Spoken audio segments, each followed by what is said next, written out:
शौचालय के निर्माण में जो 12,000 रुपये की राशि मिलती है, वो सरकार की तरफ से आपको अनुदान की राशि दी जाती है।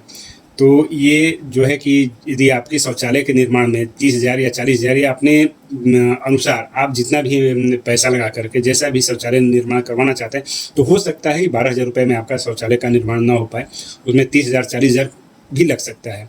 तो ऐसे में अब आप बहुत से लोग ये कहते हैं कि 12,000 रुपये में कैसा शौचालय बनेगा। यहाँ पर इस बात का ध्यान दीजिएगा कि इसको कहने से पहले जान लीजिए कि यह सिर्फ एक अनुदान मिलता है, ये पूरा का पूरा आपको शौचालय पूर्ण रूप से निर्माण करने के लिए पैसा नहीं मिलता। मतलब कहने का ये है कि यदि आप 12,000 रुपये में ही शौचालय का निर्माण करवा ले रहे हैं तो आप करवा लीजिए, जहाँ से भी आपके पास फंड हो या जहाँ से भी सुविधा हो तो आप करवा सकते हैं। सरकार इसको आपको 12,000 रुपये की अनुदान राशि ही देती है। अब यहाँ पे क्या है कि चलिए हम ये जान लेते हैं कि इसके आवेदन के लिए हमें कौन कौन से दस्तावेज़ देने होते हैं। सबसे पहले जो शौचालय के लिए आवेदन कर रहे हैं तो वो अपना एक गरीब परिवार से या फिर मध्यम वर्गीय परिवार से बिलोंग करते हों, वे लोग अपना आवेदन कर सकते हैं। इसमें बहुत से लोग आवेदन करते हैं जो कि गरीब नहीं है, जिनकी आर्थिक स्थिति भी सही, वो भी ऑनलाइन आवेदन कर देते हैं।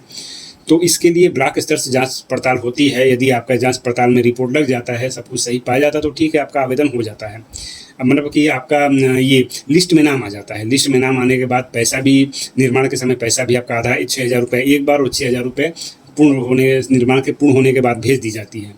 लेकिन अब यहाँ पर बात, चलिए हम जान लेते हैं। सबसे पहले जान लेते हैं कि इसके आवेदन के लिए हमें कौन कौन से दस्तावेज देने होते हैं।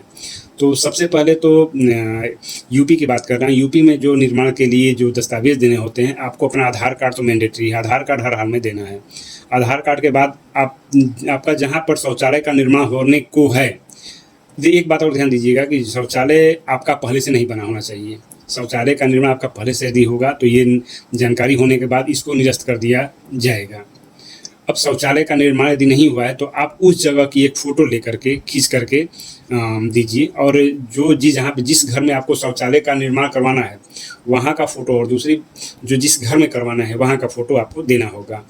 तो ऐसे में अपने मकान में जहाँ पर आप शौचालय का निर्माण करवाते हैं, तो मकान में जहाँ पर आप शौचालय का निर्माण करवाते हैं तो जहाँ करवाना है तो वो एरिया आपका खाली होगा। वो आपने छोड़ा होगा कि वहाँ से हमारा शौचालय का निर्माण होना शुरू होगा, या फिर आपने खुदाई भी करवा रखी शौचालय की, तो वहाँ के उस परिस्थिति की, जो वर्तमान की परिस्थिति है, वहाँ का फ़ोटो देना होगा। और जिस मकान में आपको निर्माण करवाना है उस मकान के बाहर से पूरा का पूरा फ़ोटो खींच करके आपको देना होगा। दूसरी बात, दूसरा जो दस्तावेज होता है आपको, तीसरा जो दस्तावेज होता है आपको अपने बैंक पासबुक की फ़ोटो देनी होती है। बैंक पासबुक के बाद आधार, देखिए यहाँ पर एक बात और ध्यान दीजिएगा, जो आप बैंक खाता देते हैं, हमने बार बार कहा है कि कोई भी अब जो है आपका खाता NPCI से लिंक होना चाहिए। अभी तक बहुत से लोगों को ये नहीं पता कि NPCI क्या होता है। तो जब आप ये वीडियो देख रहे हैं तो जाहिर सी बात है आपके पास इंटरनेट ज़रूर है, तो आप इंटरनेट पे एक बार NPCI क्या होता है, आधार लिंकिंग क्या होता है, ये सब देख लिया करें। कम से कम बहुत सारे वीडियो आप देखते हैं तो इन सबसे पहले ये जानकारी वाली वीडियो, ये सभी जानकारी आपके पास होनी चाहिए। तो इन सबको यूट्यूब पे भी आप सर्च करके देख सकते हैं। NPCI नहीं होगा तो आपको बहुत सारी सरकारी योजनाओं का लाभ अब नहीं मिल पाएगा। नरेगा में देख लीजिए, जिन लोगों का NPCI से लिंक नहीं, उनके खाते में पैसा नहीं आ रहा है। जिनका किसी अन्य बैंक में लिंक है, कौन से खाता नंबर किसी और बैंक का दे रहे हैं और NPCI से लिंक खाते में किसी और में चला जा रहा है, तो ऐसे में उन लोगों की परेशानी भी बढ़ जा रही है। तो यहाँ पर इस बात का ध्यान दीजिएगा। सबसे पहला है इसके आवेदन में, एक बार फिर से बता देते हैं, इन सभी दस्तावेजों को लेकर के आप अपने नज़दीक के किसी भी CSC सेंटर पे या फिर जहाँ साइबर कैफे, वहाँ से जा करके अपना ऑनलाइन आवेदन करवा लीजिए।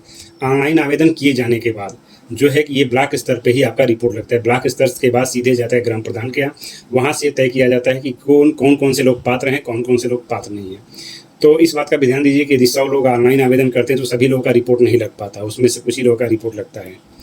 तो इसमें ऑनलाइन करने वाले को दोष मत दीजिएगा, क्योंकि ऑनलाइन यदि सही किया गया होता है तो उसके बाद रिपोर्ट लगने में अब विभाग के ऊपर निर्भर करता है कि इनका रिपोर्ट लगता है और इनका नहीं लगता है। धन्यवाद।